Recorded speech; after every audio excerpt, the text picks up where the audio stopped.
Ne esce con dignità. Il Matera tra i fischi, 0-0. Un risultato equo, ma qualche occasione in più per i gialli siciliani. Gli azzurri lucani mancano sul piano del gioco, inutili e controproducenti personalismi.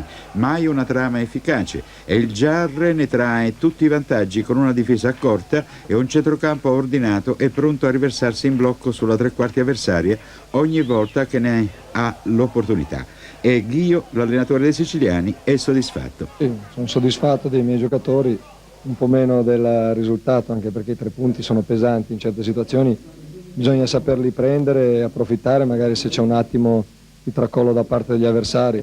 Il Matera presenta il nuovo acquisto d'Ermilio, ma deve rinunciare all'influenzato De Rosa oltre che a Picci. Nel Giarre un'assenza importante, Castagna. Primo tempo molto confuso da parte biancoazzurra e siciliani vicini al gol con Bruzzano ed è lo stesso numero 9 ospite a mancare in seguito a una favorevole occasione. Gran brivido poi alla mezz'ora quando De Angelis colpisce il palo. È un brutto momento per il Matera.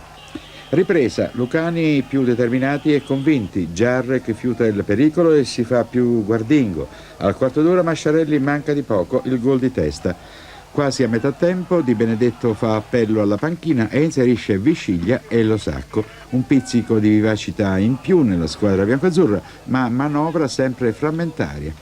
Botta e risposta alla mezz'ora, ci prova Visciglia con una palla al lato. A seguire una grossa occasione per Bruzzano. Ancora 2 azioni che potevano portare al gol, ma la conclusione di Visciglia da comoda posizione è debole. Poi De Ruggero, a 2 passi dalla porta siciliana, manca nettamente il bersaglio. Breve consuntivo della partita con Roberto D'Ermilio al suo esordio nel Matera dopo le sfortunate parentesi di Terni prima, di Catania poi.